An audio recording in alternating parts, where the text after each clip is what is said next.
আসসালামু আলাইকুম দর্শক, সবাইকে স্বাগত জানাচ্ছি আমাদের আজকের অভিমত অনুষ্ঠানে। সাম্প্রতিক সময়ে বাংলাদেশে পট পরিবর্তনের পর ৫ই আগস্টের পর আমরা ধারাবাহিকভাবে এই অনুষ্ঠান করার চেষ্টা করছি। সপ্তাহে ৫ দিন, সোম, মঙ্গল, বুধবার এবং বৃহস্পতি এবং শুক্রবার। বৃহস্পতি এবং শুক্রবারে বাংলাদেশ সহ পৃথিবীর বিভিন্ন প্রান্তে ছড়িয়ে ছিটিয়ে থাকা বাংলাদেশিদের, বাঙালিদেরকে সংযুক্ত করার জন্য আমরা বিকেল ৫টায় এবং সোম, মঙ্গল, বুধবার রাত ১১টায় আমরা এই অনুষ্ঠান পরিবেশন করছি। আমি উপস্থাপনায় আছে এবং আমাদের সাথে আছেন চ্যানেলসের ফাউন্ডার জনাব মাহি ফেরদৌস জলিল। আমরা আশা করি আপনারা প্রতিটি অনুষ্ঠানই উপভোগ করছেন। দর্শক, আজকে একজন বিশেষ অতিথি, যিনি বাংলাদেশের স্বাধীনতার পর থেকে আজ অবধি যে কয়েকজন ব্যক্তিবর্গ বিচারালয় থেকে সবচেয়ে বেশি আলোচিত হয়েছিলেন এবং প্রধান বিচারপতি হিসেবে সমাদৃত হয়েছিলেন, তাদের মধ্যে একজন সাবেক প্রধান বিচারপতি জাস্টিস এস.কে. সিনহা, বা তার পুরো নাম হচ্ছে সুরেন্দ্র কুমার সিনহা। জাস্টিস সিনহা, আপনাকে অসংখ্য ধন্যবাদ। আপনি আমাদের সাথে আজকে এই অনুষ্ঠানে যোগ দিয়েছেন এবং আমার জানা মতে প্রথম কোনো ব্রিটেন ভিত্তিক কোনো স্যাটেলাইট টেলিভিশনের সাথে, বাংলা স্যাটেলাইট টেলিভিশনের সাথে আপনি সংযুক্ত হলেন। ধন্যবাদ আপনাকে। তো প্রথমেই আমি আপনাকে বলতে চাই, আমি জাস্টিস এস.কে. সিনহা নই, আমি এখন জাস্টিস না। তাই আমাকে আমার নাম ধরে মিস্টার সুরেন্দ্র কুমার সিনহা বলতে পারেন, অথবা আমার নাম বলে সাবেক প্রধান বিচারপতি এইটাই সম্বোধন করবেন, তাহলে আমি খুব খুশি হব। অসংখ্য ধন্যবাদ আপনার বিনয়ের জন্য। কিন্তু আমরা জানি, বা যেটি সবসময়ের একটি চর্চা, যে বিচারপতিরা সবসময় বিচারপতি থাকেন এবং তাদেরকে সম্মান করে সবসময় বিচারপতির নামেই সম্বোধন করা হয়। এইটা শুধু আমাদের মতো তৃতীয় দেশে, যে জায়গায় ডেমোক্রেসি এবং আইনের শাসন নাই, এখানে কিছু বিচারপতি নিজেদেরকে জাহির করার জন্য তারা তাদের যোগ্যতার অনেকগুলা প্রশ্ন রয়ে গিয়েছে। এই কারণ হলো, একজন বিচারকের পরিচিতি হলো জাস্টিস লিখে না, একজন বিচারপতির পরিচয় হলো সে আইনের শাসনের প্রতি কত বিশ্বাসী, সে তার বিচারক জীবনে কতটা রায় উনি দিয়েছেন জনগণের মানবাধিকারের জন্য, পুলিশ এক্সেসের বিরুদ্ধে, এনভায়রনমেন্টাল ডিগ্রেডেশনের এগেনস্টে, human rights, rule of law, এইগুলোর উপর তার যেসব বক্তব্য ফুটে উঠে, তাকেই আমরা বিচারপতি হিসাবে শ্রদ্ধা করি। এবং তার নাম নিয়ে একটা নামেই, লর্ড আটকিন, সে জাস্টিস লিখে না, লর্ড আটকিন, লর্ড এটা একটা উপাধি তাকে দিয়েছিল। সে এখনো পৃথিবীব্যাপী শ্রেষ্ঠ বিচারক হাউস অফ লর্ডসের, এবং তার 1939 খ্রিস্টাব্দে যে বক্তব্য একা দিয়েছিলেন, এইটা সারা পৃথিবীব্যাপী ডিটেনশনের ব্যাপারে ফলো করছে। আচ্ছা, অসংখ্য ধন্যবাদ।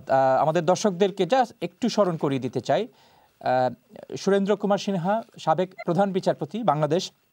তিনি 2015 সালের 17ই জানুয়ারিতে বাংলাদেশের 21তম প্রধান বিচারপতি হিসেবে তিনি দায়িত্ব পালন শুরু করেছিলেন এবং দর্শক মণ্ডলী, তিনি এখন পর্যন্ত একমাত্র অমুসলিম প্রধান বিচারপতি ছিলেন বাংলাদেশের। সেই সময়ে বিষয়টি অত্যন্ত আলোচিত ছিল, শুধুমাত্র বাংলাদেশ নয়, পুরো দক্ষিণ এশিয়াব্যাপী বিষয়টি অত্যন্ত আলোচিত ছিল। তবে একই সাথে এটিও বলা প্রয়োজন যে তার মেয়াদ পূর্তির আগেই তাকে প্রধান বিচারপতির পদ থেকে জোরপূর্বক অপসারণ করা হয় বলে বিভিন্ন মিডিয়াতে এসেছে এবং তিনি বিভিন্ন জায়গায় বলেছেন। যদিও সাবেক সরকারের পক্ষ থেকে বলা হয়েছে যে তিনি অসুস্থতার কারণে তিনি দেশ ছেড়েছেন এবং পরবর্তীতে তিনি বিদেশ থেকে পদত্যাগপত্র তিনি পাঠিয়ে দিয়েছেন। আজকে দর্শক মণ্ডলী, আমরা তার মুখ থেকেই, বিশেষ করে ব্রিটেন, ইউরোপ এবং প্রবাসে যারা আছেন আপনাদের জন্য, আমরা তার মুখ থেকেই শুনবো আসলে কি ঘটেছিল তখন বাংলাদেশের বিচারাঙ্গন, বাংলাদেশের বিচারালয়, বাংলাদেশের বিচার বিভাগ, বিচার ব্যবস্থা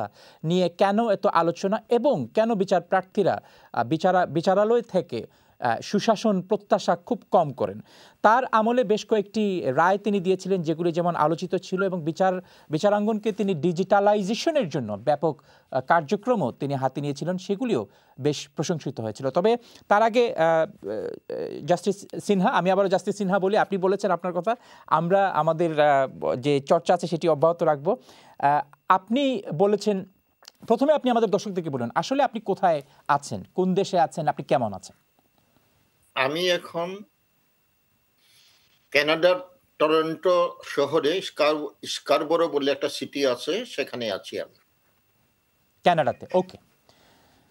এবং আপনি যখন আপনি বাংলাদেশ থেকে চলে আসলেন সেই প্রেক্ষাপটটা আপনি আমাদের দর্শকদেরকে আরেকটু স্মরণ করিয়ে দিবেন। প্রথমে আপনি যখন প্রধান বিচারপতি হিসেবে যখন আপনি দায়িত্ব গ্রহণ করলেন, সারা দেশ ছিল আনন্দিত, উদ্বেলিত ছিল, কারণ একটি উদাহরণ সৃষ্টি হয়েছে বাংলাদেশে, একটি ইতিবাচক উদাহরণ সৃষ্টি হয়েছিল তখন বাংলাদেশে।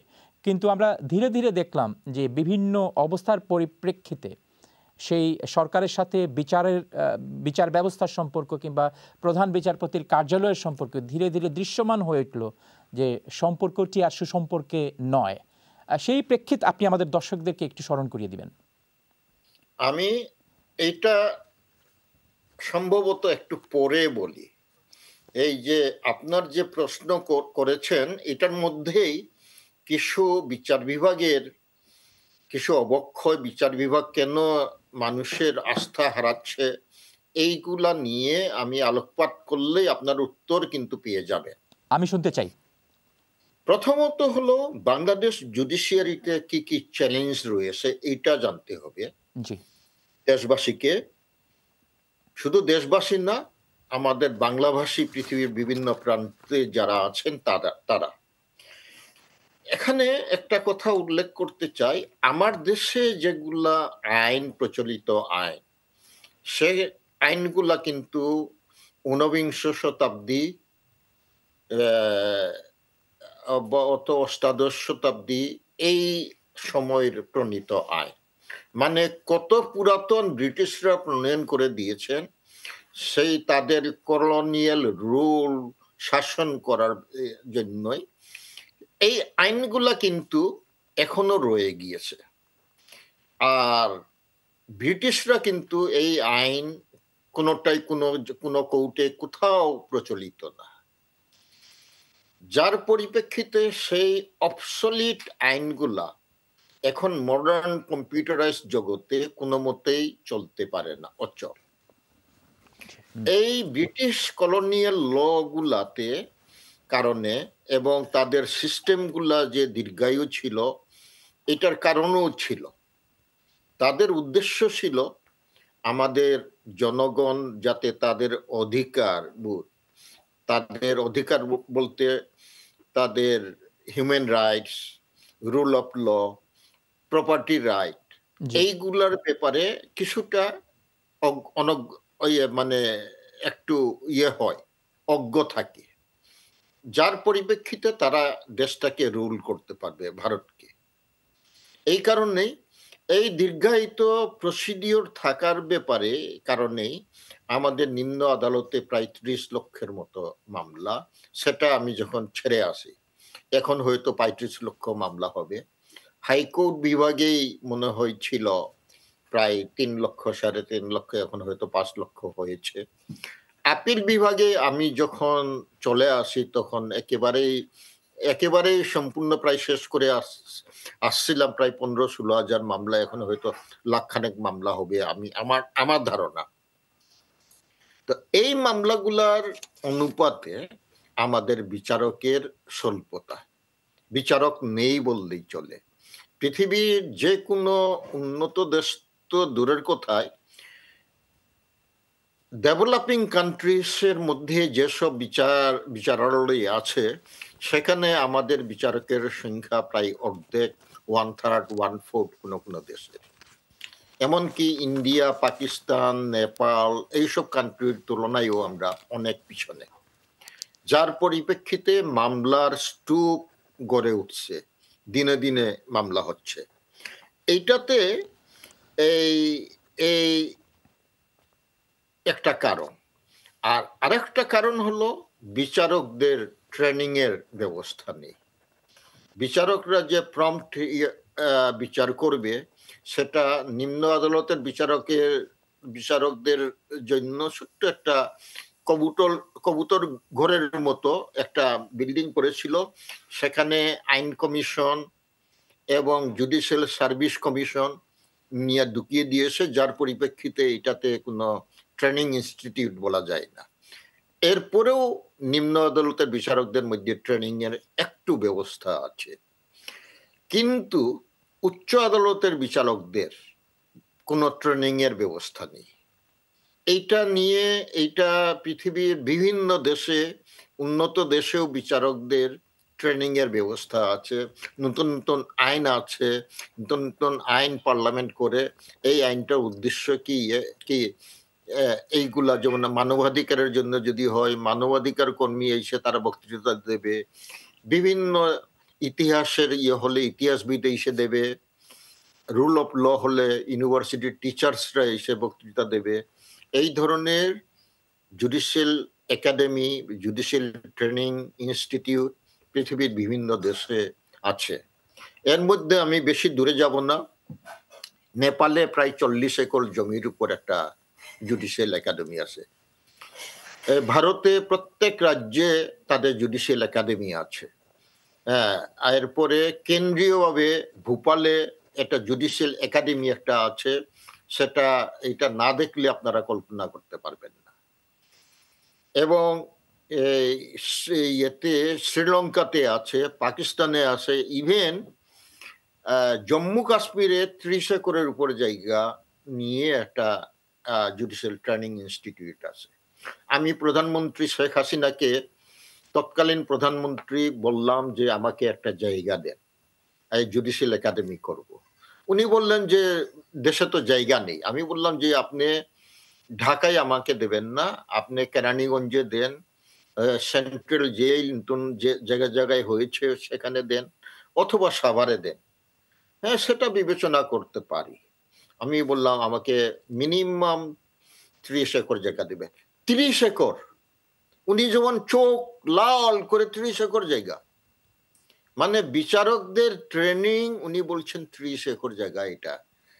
তো আমি বললাম আপনি পুলিশকে জায়গা দেন, তাদের হাউজিং এর জন্য জায়গা দেন, তাদের বিভিন্ন প্লট দিয়ে দেন, এমনকি মওদুদ আহমদকে উচ্ছেদ করার পরে গুলশানের জায়গাটা সঙ্গে সঙ্গে পুলিশকে দিয়ে দিলেন। আপনি আর্মিকে দিয়ে দেন তারা হাউজিং এর জন্য, তাদের রিক্রিয়েশনারি গল্ফ খেলার কোর্স আছে, গরুর ঘাস খাওয়ার জন্য তাদের ফার্ম আছে, আর বিচারকদের একটা ট্রেনিং এর জায়গা আপনি দেবেন না, এটা কেমন হয়? উনি কোনো উত্তর দেননি। আমি শেষ পর্যন্ত যখন প্রধান বিচারপতি হলাম, আমি 17 জন বিচারককে, ইন্ডিয়ান চিফ জাস্টিসকে আমি রিকোয়েস্ট করে 17 জনকে আমি ভোপালে পাঠিয়ে দিলাম। জি।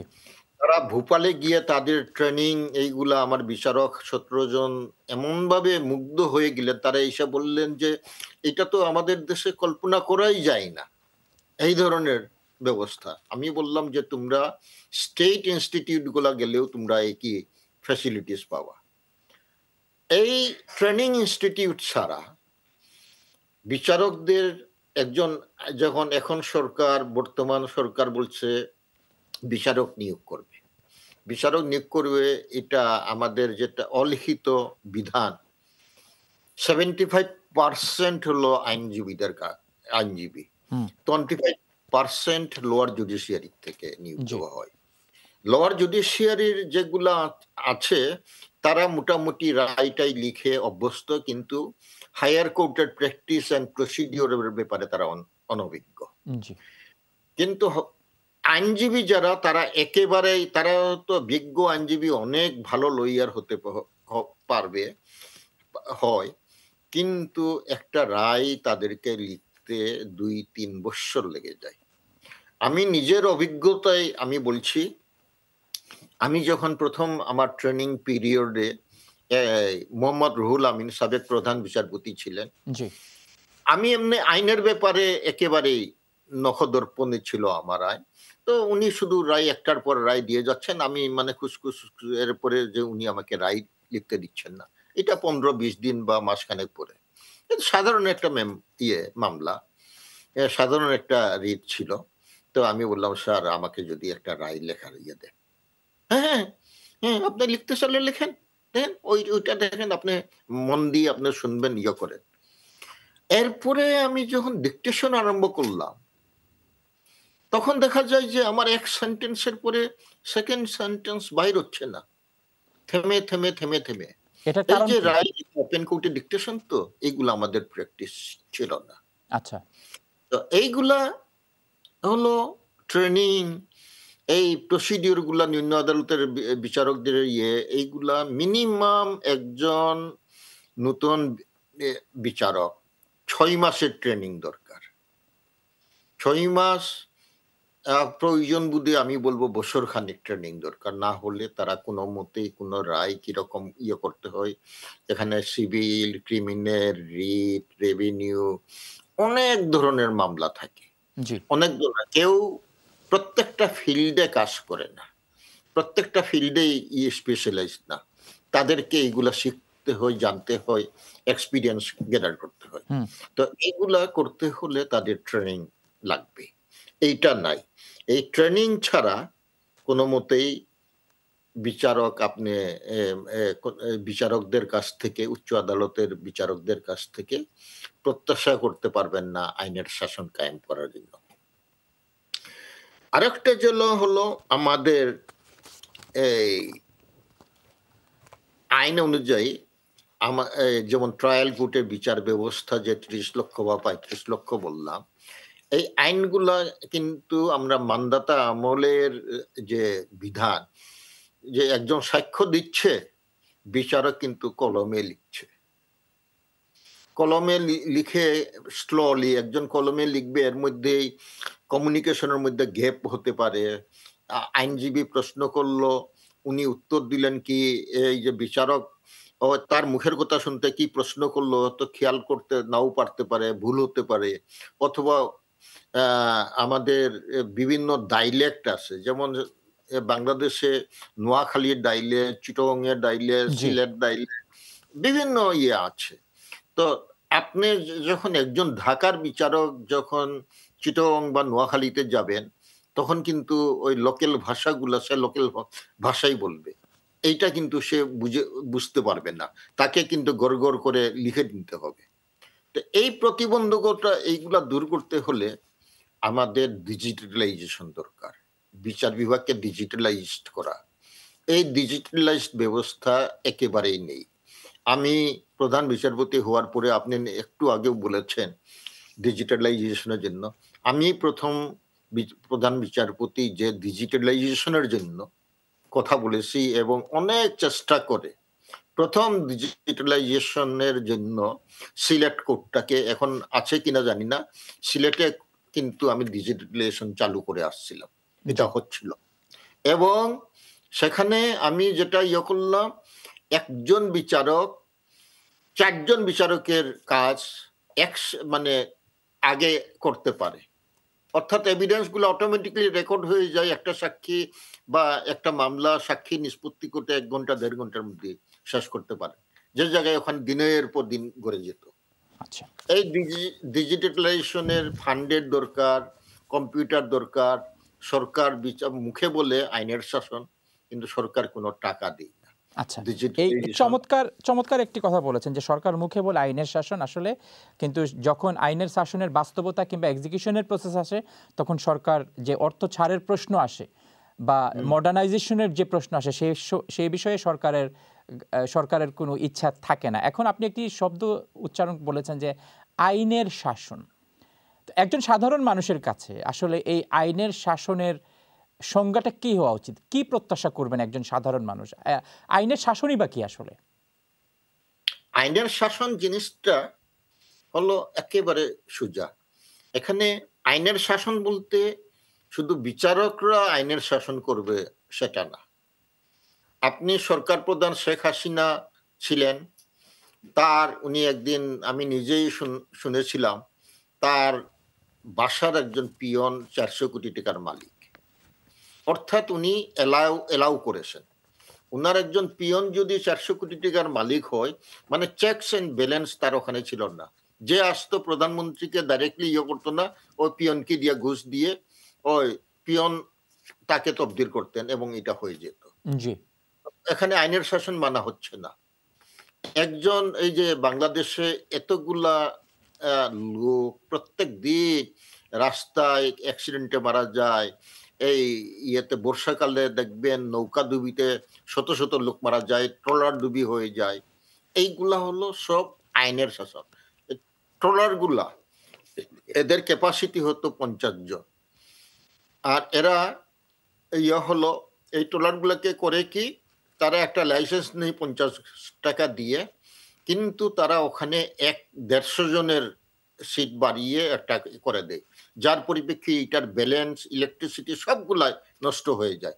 একটু যদি ধাক্কা খায় অথবা কোনো ঝরে পড়ে গিয়া মানুষের প্রাণহানি হয়। এখানে তাদের ইন্সপেক্টর আছে এগুলা করার জন্য। জি আমার ফ্যামিলিতেও একজন ছিলেন, আমার আপন বড় ভাই, উনি মার্কেন্টাইল মেরিন ডিপার্টমেন্টের ইঞ্জিনিয়ার ছিলেন। উনি এরকম ইন্সপেকশন করতেন। তো ওই সমুদ্রগামী জাহাজদের সেখানেও এরকম বিধান আছে। কিন্তু আমি আমি যেহেতু আমার পরিবারের একজন আমার আপন বড় ভাই ছিলেন, উনি বলতেন এই যে দুর্নীতি, প্রিন্সিপাল অফিসার যে আছে সে কোটি কোটি টাকা মারত। ট্রলার, সমুদ্রগামী ট্রলারদের এই লাইসেন্স, ভুয়া লাইসেন্স, এই ইন্সপেকশন রিপোর্ট যা হয় এটা ভুল রিপোর্ট দিয়ে এদেরকে করতো এবং শত শত ট্রলার সমুদ্রে ডুবে যায়। তো এইগুলা হলো আইনের শাসন। জি পুলিশ অফিসার ঘুষ খেয়ে ওই গাড়ি অ্যাক্সিডেন্ট করলো ভুলে যায়, রেড লাইটে চলে যায়, এটার কোনো হয় না। প্রত্যেকটা ব্যাপারেই এই যে ব্যাংকের টাকা লুপাট হয়ে গেল, এই আইনের শাসন, ব্যাংকের যেগুলা লোন দেওয়ার কথা, যে আইন ফলো করে, এই আইন ফলো করা হচ্ছে না, যার এই কারণে। তো আইনের শাসন বলতে আপনি আইন মানবেন, আমি আইন মানব। আইন যদি আপনি প্রধানমন্ত্রী হন, আপনি যদি যদি এইটা অমান্য করেন, আপনার পানিশমেন্ট হবে। ধন্যবাদ। দেখেন অনেকজন মন্ত্রী গাড়ি চালানোর জন্য নিউজিল্যান্ড, অস্ট্রেলিয়া, বিভিন্ন দেশে একটু স্পিড হয়েছে বলে তাদেরকে ফাইন করে দিয়েছে। কানাডাতে মন্ত্রিত্ব চলে যায় অনেকের। হ্যাঁ, তো এটা হলো আইনের শাসন। এটা মেনে যদি চলেন, যেটা আইন আছে, আমাদের পর্যাপ্ত আইন আছে, কিন্তু আমরা এটা মানি না। আচ্ছা, এখন এবার আমি আসি, আপনি 2016 সালের 10 জানুয়ারি পত্রিকাতে রিপোর্ট, আমার ওই পয়েন্টটা আমি শেষ করিনি। বলুন। যে প্রতিবন্ধকতা যেটা, তাহলে আইনের শাসনে চলে আসবেন। আরেকটা হলো বিচারক নিয়োগ। আমি লোয়ার জুডিশিয়ারিতে এখন জুডিশিয়াল ট্রেনিং ইনস্টিটিউট হওয়ার পরে আমি ওখানে চেয়ারম্যান ছিলাম। সেখানে এইটা ডিজিটালাইজড এবং ইনস্টিটিউশনালাইজড করায় আপনি দেখবেন নিম্ন আদালতের বিচারকদের নিয়োগের ব্যাপারে কোনো প্রশ্ন লিক হয় না, কিন্তু পিএসসির কাছ থেকে লিকেজ হয়। এইটা সমাধান করেছিলাম। আরো একটা জিনিস যেটা এই যে রিসেন্টলি কোটা সিস্টেম অ্যাবলিশন যেটা বলা হয়েছে, এইটা কিন্তু সাংঘাতিক আমাদেরকে পীড়া দিত। যে 56% আমরা মানে কোটায় চলে যেত। তো আমি প্রথম আমার জুডিশিয়াল সার্ভিস কমিশনে একটা ডিভাইসড ওয়ে পালন করলাম। আমি প্রথমে, কারণ সরকারি আইন তো মানতে হবে, আমি বললাম যে প্রথমে আমরা এই এমসিকিউ পরীক্ষা নেব। এমসিকিউ পরীক্ষাতে আমি আমার সেক্রেটারিকে বলে দিতাম, তুমি এখানেই 80%কে ছাঁটাই করে দেবে। আচ্ছা, মুক্তিযোদ্ধা হোক, যে হোক, মহিলা কোটা হোক, ডিস্ট্রিক্ট কোটা, আমরা 80% ছাঁটাই করে দিতাম, 20% থাকবে। 20% থাকার পরে আমি এটা চালু করলাম, লিখিত পরীক্ষা পাস না করলে কোনো মতেই কোটাতে, এটা বাইবা বর্ষের সময় আমরা কোটা দেখব। এখানে করে আমাদের ওখানে মুক্তিযোদ্ধা কোটা অনেক সময় ফিল আপ হতো না, জি কারণ তাকে এমসিকিউ এবং লিখিত পরীক্ষা আমাদের প্রশ্নগুলা খুব কঠিন লাগতো। হুম এরপরে ডক্টর সাদাত হোসেন পিএসসির চেয়ারম্যান ছিলেন, উনি আমাদের এইটা করে করে, মানে এমসিকিউতে পাস না করলে তারা কোনো কৌটা টৌটা এগুলাতে বেনিফিট হবে না, রিটেন পরীক্ষা আমাদের এটা দেখে তারা চালু করলো।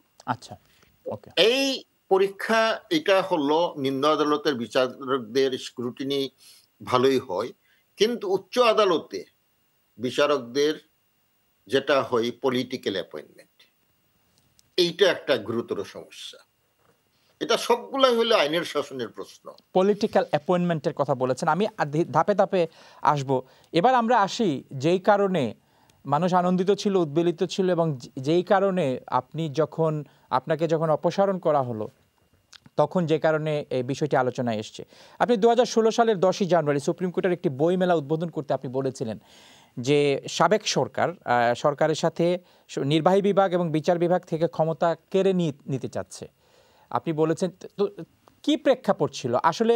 বিচার বিভাগের স্বাধীনতা বলতে আমরা যা বুঝি, সেই স্বাধীনতা কি আসলে কাগজে কলমে কি ছিল, নাকি শুধুমাত্র রাজনীতিবিদরা যে সরকারি আসুন না কেন তারা রাজনীতির স্বার্থে তারা বলেছেন যে বিচার বিভাগ স্বাধীন?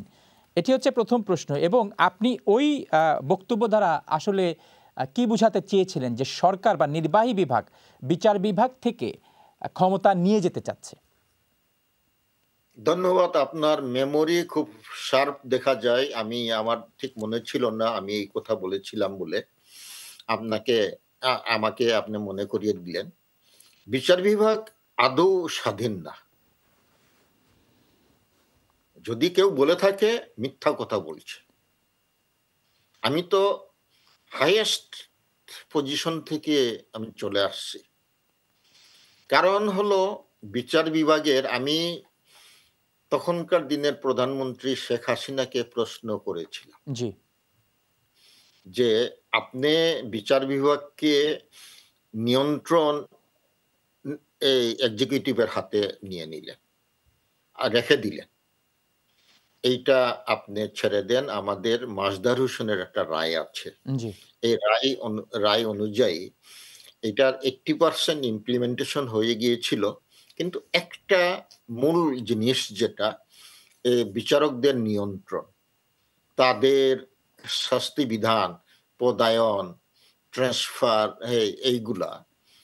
এইগুলার ব্যাপারে সরকার এক্সিকিউটিভের প্রাইমেসি, মানে এক্সিকিউটিভে দিয়ে সুপ্রিম কোর্টে আমি প্রধান বিচারপতি লিখলাম ওই বিচারক করা, তাকে ওখান থেকে অপসারণ করা হোক, উনি নির্লিপ্ত থাকবেন। আপনি সারপ্রাইজড হবেন, আমি যখন বিচার বিভাগের স্বাধীনতার ব্যাপারে এরকম কথা বলছিলাম, ঢাকার একজন সম্ভবত স্পেশাল জাজ, জি ইন্সপেকশনে গিয়েছি, এর মধ্যেই আমাকে ডিস্ট্রিক্ট জাজ কানে কানলে বললেন, সম্ভবত ডিস্ট্রিক্ট জাজ ছিলেন উনি, এখন হাইকোর্টের জাজ, ওকে হাইকোর্টের বিচারক, জি উনি কিন্তু ছিলেন এক্সিকিউটিভে, উনি ওই সুপ্রিম কোর্টে ছিলেন রেজিস্ট্রার, এরপরে মিনিস্ট্রিতে এই অনেক দিন। আমি যখন প্রধান বিচারপতি হলাম তখন আমি তাকে বললাম না, তাকে আমি কোর্টে যেতে হবে, এটা নিয়ে সে মনক্ষুণ্ণ হলো। মনক্ষুণ্ণ হওয়ার পরে আমি ধমক দিয়ে বললাম যে তুমি বিচারক, তুমি এক্সিকিউটিভ অফিসার না, তোমাকে অবশ্যই বিচার করতে হবে। তাকে ঢাকা ডিস্ট্রিক্ট জাজ করা হলো। জি 6 মাস পরে সে সে কিরকম করেছিল কন্ট্যাক্টটা আমি ওপেনলি বলতে চাচ্ছি না, শুধু বলল যে আপনি আমার জীবন দিয়ে দিলেন। এবং আমি বুঝলাম একজন বিচারকের কি সম্মান, আমি বিচারকের চেয়ারে বসার পরে আমি টের পেলাম, যেটা আমি আগে পেতাম না, আগে কেরানির মতো কাজ করতাম। আচ্ছা, এখন তো আমরা বিচার আমি একজন বিচারক আমাকে প্রেসিডেন্টের কাছে চিঠি লিখেছেন যে আমাকে এই অপসারণ করার জন্য, একজন নিম্ন আদালতের বিচারক। ওকে আমি বিচার বিভাগের স্বাধীনতা তারা তবদিরের কথা বলে আমি যখন বললাম, আমি খুব বিক্ষুব্ধ হয়ে গেলাম। আমি এইটা আইনমন্ত্রী, অ্যাটর্নি জেনারেল এবং শেষ পর্যন্ত প্রধানমন্ত্রীকে বললাম।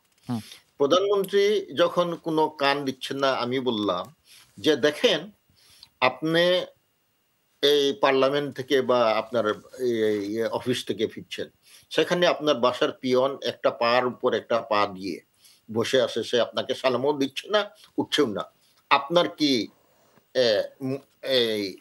কি ইয়ে হবে, মনের মধ্যে কি ধারণা হবে? উনি বলছেন আপনি কথা বলছেন কেন, এটা এটা কি, এটা বিচার বিভাগের সাথে কি সম্পর্ক? আমি বললাম এইটাই হলো আমার বিচার বিভাগের দৈন্যতা। আমি একজন বিচারক, সে যদি আপনার পিয়ন আপনাকে বলল যে আপনার তো কোনো ক্ষমতা নেই, কারণ আপনি যতই গালাগালি করেন, অ্যাপয়েন্টিং অথরিটি প্রেসিডেন্ট আমার আপনার কোনো কিছু করার ক্ষমতা নেই। আমার বিচার বিভাগ হলো এইটাই। আপনি কোনো প্রধান বিচারপতি গিয়ে দেখলেন কিন্তু কোনো পদক্ষেপ নিতে পারবেন না, সরকার যদি না চায়। এই কারণেই বিচারকদের নিয়ন্ত্রণ, কন্ট্রোল, ডিসিপ্লিনারি মেজার, এটা মাজদার হোসেনে পরিষ্কারভাবে বলে দিয়েছিল।